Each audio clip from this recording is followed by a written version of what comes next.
안녕하십니까, 미정 권사입니다. 네, 오늘은 지난 시간에 아모스서 개론에 이어서 아모스 1장부터 들어가도록 하겠습니다.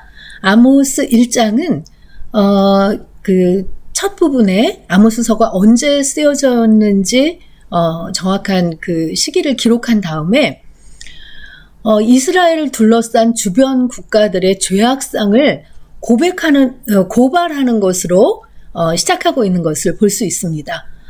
다메섹이라든가 블레셋이라든가 주변 국가들이 어떤 죄악으로 인해서 어떻게 망해갈 것인지에 대한 것을 선포하고 있는 그런 장이라고 할 수 있겠습니다. 아모스서 1장 1절은 유다 왕 우시야의 시대, 곧 이스라엘의 왕 요아스의 아들 여로보암의 시대 지진전 2년에 이렇게 기록을 하고 있어요. 그 아모스서가 쓰여진 지 한 200년쯤 후에 쓰여진 예언서가 스가랴서거든요. 그 바벨론의 포로로 끌려갔다 돌아온 후에 쓰여진 그 바벨론 포로 후기에 쓰여진 예언서에 스가랴서 14장 4절과 5절에 언급이 될 정도로 우시야 왕 때 굉장히 큰 지진이 있었다는 것을 알 수 있습니다. 우시야 왕이 남유다의 우시야 왕이 굉장히 그 선정을 베풀었지만 나중에 교만해져서 제사장만 분향할 수 있는 그 권한을 침범하고 성전에 직접 분향하려고 하다가 하나님께서 그를 쳐서 그 문둥병이 발했다는 이야기를 우리가 읽었는데요. 그 우시야 왕의 그 분향하던 그때에 하나님께서 징벌로 그 지진을 내렸을 것이라고 학자들은 그렇게 보고 있는 거죠. 그렇게 무서운 그 지진의 불로 유다를 징벌하기 2년 전에 아모스에게 하나님께서 말씀을 주셨다고 아모스가 분명하게 기록을 하고 있는 거죠. 그러면서 여기 두고와의 목자 중 아모스가 이스라엘에 대하여 이상으로 받은 말씀이라 하고 있어요. 그 개론에서도 말씀드렸던 것처럼 아모스는 전문적으로 선지자 교육을 받은 사람이 아니었고 야인으로서 뽕나무를 치고 양을 쳤던 그런 목동의 길을 걸었던 사람이라는 걸 알 수 있죠. 근데 그 초장의 목자같이 말씀으로 이스라엘 백성을 바로 지도해야 할 사람들이 배도적인 그런 행동을 했기 때문에 택한 자들이라도 심판을 받게 되는 것을 강조하면서 이들이 먼저 남을 압박하는 죄를 지었고 심판받을 이것들은 그런 심판을 받을 행위다라고 아모스가 먼저 이야기를 합니다. 그가 이르되 여호와께서 시온에서부터 부르짖으시며 이건 지금 세번역으로 기록한 건데 여호와께서 사자처럼 시온에서 부르짖고 예루살렘에서 큰 소리를 내시니 목자의 풀밭이 시들고 갈멜산조차 메마른다. 이렇게 돼 있거든요. 그 시온 여호와께서 사자처럼 시온에서 부르짖고 그리고 예루살렘에서 큰 소리를 낸다 할 때 시온과 예루살렘은 같은 장소를 가리키는 거잖아요. 여호와가 계신 곳, 여호와의 성전이 있는 예루살렘에 말씀이 임했다는 거예요. 그러니까 남유다의 말씀이 임했는데 이 말씀이 임해서 예루살렘으로부터 소리를 내니까 여호와의 말씀에 소리를 내니까 북이스라엘에 있는 갈멜산, 이 엘리야 선지자로 유명한 이 갈멜산 꼭대기가 마르리로다 하면서 이스라엘이 하나님의 심판 때문에 시들어 쇠할 것을 가리키면서 이제 장차 큰 환란을 당할 것을 예언하고 있다는 거죠. 그러면서 제일 먼저 다메섹의 죄에 대해서 심판의 예언을 하고 있습니다. 여호와께서 이와 같이 말씀하시되 다메섹의 서너 가지 죄로 말미암아 내가 그 벌을 돌이키지 아니하리니 하면서 주변 국가 중에서 제일 먼저 다메섹의 죄를 지적을 하십니다. 다메섹의 죄는 뭐냐? 그들이 철 타작기로 타작하듯 길르앗을 압박하였습니다 하면서, 길르앗이라는 것은 이 북이스라엘의 그 요단강 동쪽의 이 지역을 말하잖아요. 특히 이 다메섹이 이곳을 이렇게 침입하기 좋았기 때문에 그 털차 타작기로 타작하듯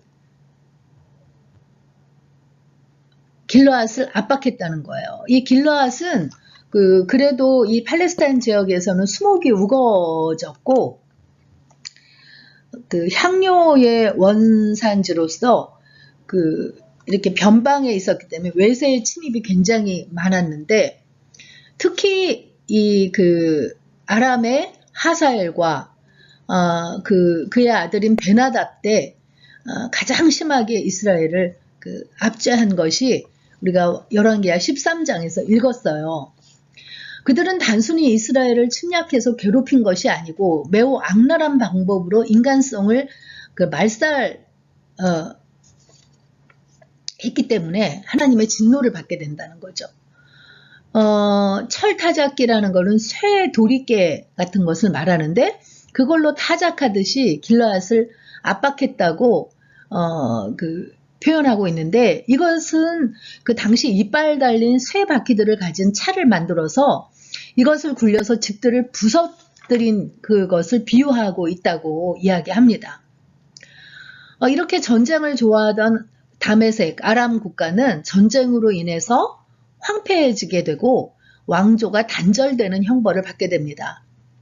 하사엘과 그 아들 베나닷의 궁궐에 불을 보내리라 하면서 다메섹의 대표 도시들 아웬이라든가 벳에델을 무너뜨리고 지도자들을 끊고 백성은 포로로 잡혀가리라 라고 이렇게 다메섹의 죄를 지적하면서 길르앗을 압박한 죄로 다메섹이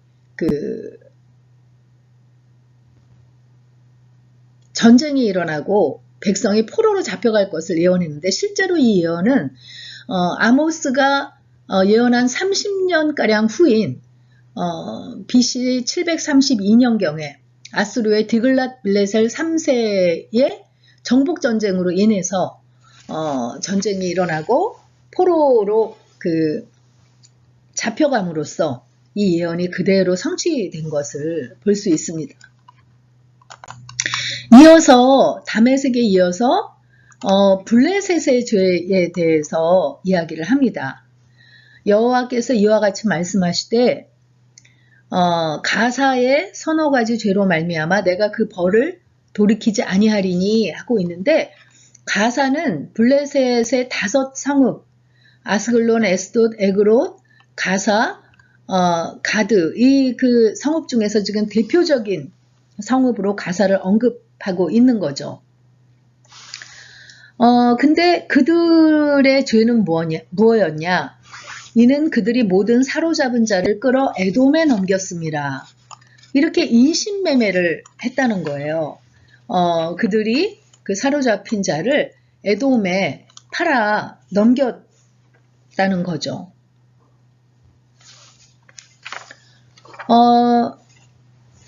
그 상업을 했던 블레셋은 유다를 침략해서 여호람의 가족들과 왕국의 재물을 약탈해 갈 때 많은 사람들을 포로로 잡아서 에돔에 넘겨버린 게 역대하 21장에 기록이 돼 있어요.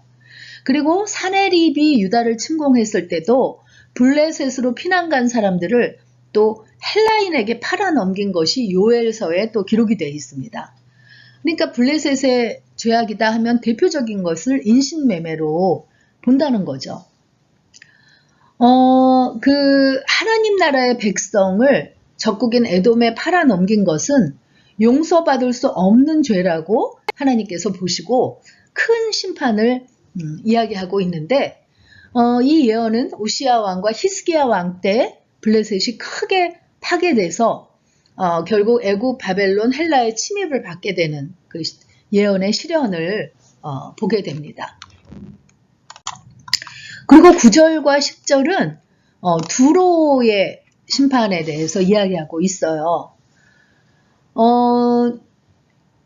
여호와께서 이와 같이 말씀하시되 두로의 서너 가지 죄로 말미암아 내가 그 벌을 돌이키지 아니하리니 이는 그들이 형제의 계약을 기억하지 아니하고 모든 사로잡은 자를 에돔에 넘겼음이라 하면서 형제의 계약을 이야기하고 있는데, 이것은 두로 왕 히롬과 이스라엘의 왕인 다윗과 솔로몬이 맺은 형제 계약, 즉 상대방을 노예로 팔지 않는다는 그런 계약을 말하는 거예요. 그런데 두로가 그 계약을 일방적으로 파기했다는 거죠. 그래서 블레셋과 같이 에돔에 인신매매했다는 거예요. 이 때문에 두로는 결국 BC 332년에 마케도니아의 알렉산더 대왕이 두로를 함락시킴으로써 3만 명의 거민들을 노예로 팔고 수천 명의 지도자들을 사형시키는 그런 예언의 성취를 보게 됩니다. 그리고 이어서 에돔의 죄악에 대해서 고발을 합니다. 에돔의 서너 가지 죄로 말미암아 내가 그 벌을 돌이키지 아니하리니 그가 칼로 그의 형제를 쫓아가며 긍휼을 버리며 항상 맹렬히 화를 내며 분을 끝없이 품었음이라 라고 기록하고 있습니다. 이스라엘과 에돔은 형제 국가잖아요. 야곱과 에서의 그런 그 형제 국가들인데, 그 에돔이 형제를 긍휼히 볼 줄 모르고 항상 분을 품고 무자비한 일을 했다는 거예요. 그래서 그 이스라엘이 멸망할 때 오히려 그 불행을 즐거워하는 에돔의 행태를 보이는데, 그것 때문에 하나님께서 그 형제를 쫓아가며 긍휼을 버리며 그 분을 끝없이 품는 에돔을 심판하셔서 느부갓네살이 예루살렘을 공격할 때 바벨론의 앞잡이 노릇을 한 에돔을 완전히 그 파멸시키는 그런 그 결과를 낳게 된다는 거죠. 그리고 이제 암몬에 대한 심판에 대해서 이야기하고 있는데, 암몬은 그들이 자기 지경을 넓히고자 하여 길르앗의 아이벤 여인의 배를 갈랐음이라 라고 이야기하고 있습니다. 암몬은 원래 아브라함의 조카 롯의 작은 딸이 낳은 그 자손들이잖아요. 근데 늘 이스라엘에 대해서 적대적이었어요.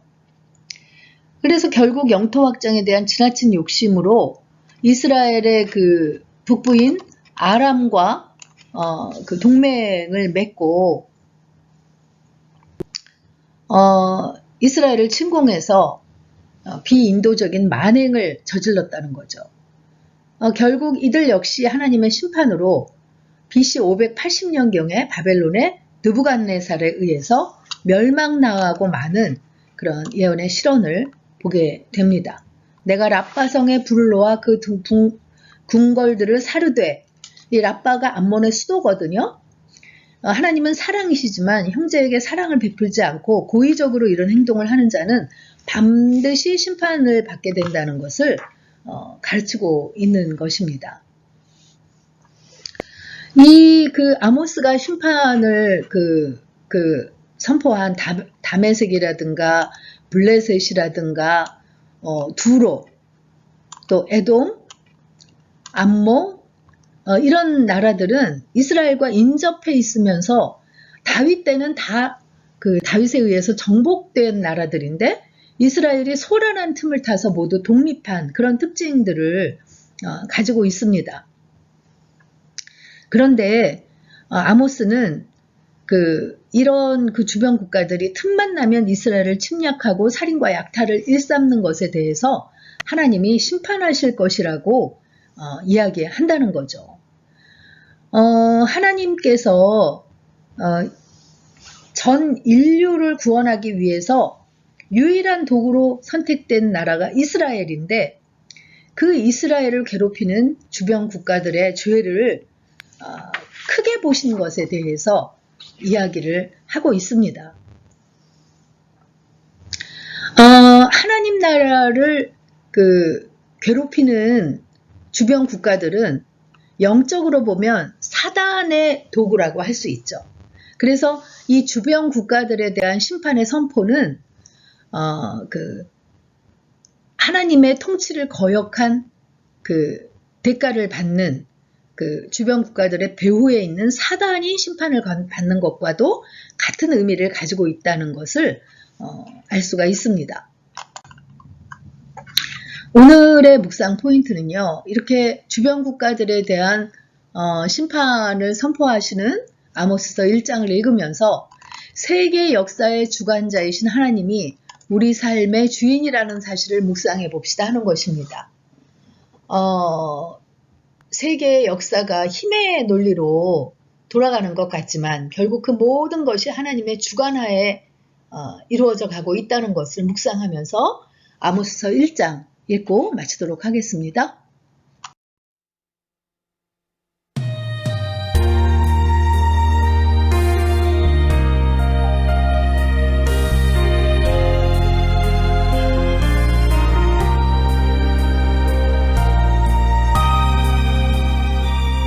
아모스 1장. 유다 왕 우시아의 시대, 곧 이스라엘 왕 요아스의 아들 여로보암의 시대 지진전 2년에 드고와 목자 중 아모스가 이스라엘에 대하여 이상으로 받은 말씀이라. 그가 이르되 여호와께서 시온에서부터 부르짖으시며 예루살렘에서부터 소리를 내시리니 목자의 초장이 마르고 갈멜산 꼭대기가 마르리로다. 여호와께서 이와 같이 말씀하시되 다메섹의 서너 가지 죄로 말미암아 내가 그 벌을 돌이키지 아니하리니 이는 그들이 철 타작기로 타작하듯 길르앗을 압박하였음이라. 내가 하사엘의 집에 불을 보내리니 베나닷의 궁궐들을 살리리라. 내가 다메섹의 빗장을 꺾으며 아웬 골짜기에서 그 주민들을 끊으며 베데덴에서 규 잡은 자를 끊으리니 아람 백성이 사로잡혀 기르에 이르리라. 여호와께서 말씀하셨느니라. 여호와께서 이와 같이 말씀하시되 가사의 서너 가지 죄로 말미암아 내가 그 벌을 돌이키지 아니하리니 이는 그들이 모든 사로잡은 자를 끌어 에돔에 넘겼음이라. 내가 가사성에 불을 보내리니 그 궁궐들을 살리리라. 내가 또 아스돗에서 그 주민들과 아스글론에서 규를 잡은 자를 끊고 또 손을 돌이켜 에그론을 치리니 블레셋에 남아있는 자가 멸망하리라. 주 여호와께서 말씀하셨느니라. 여호와께서 이와 같이 말씀하시되 두로의 서너 가지 죄로 말미암아 내가 그 벌을 돌이키지 아니하리니 이는 그들이 그 형제의 계약을 기억하지 아니하고 모든 사로잡은 자를 에돔에 넘겼음이라. 내가 두로성에 불을 보내리니 그 궁궐들을 살리리라. 여호와께서 이와 같이 말씀하시되 에돔의 서너 가지 죄로 말미암아 내가 그 벌을 돌이키지 아니하리니 이는 그가 칼로 그의 형제를 쫓아가며 긍휼을 버리며 항상 맹렬히 화를 내며 분을 끝없이 품었음이라. 내가 대만에 불을 보내리니 보스라의 궁궐들을 살리리라. 여호와께서 이와 같이 말씀하시되 암몬 자손의 서너 가지 죄로 말미암아 내가 그 벌을 돌이키지 아니하리니 이는 그들이 자기 지경을 넓히고자 하여 길르앗의 아이벤 여인의 배를 갈랐음이니라. 내가 라빠성에 불을 놓아 그 궁궐들을 사르되 전쟁의 날에 외침과 회오리 바람의 날에 폭풍으로 할 것이며 그들의 왕은 그 지도자들과 함께 사로잡혀 가리라. 여호와께서 말씀하셨느니라.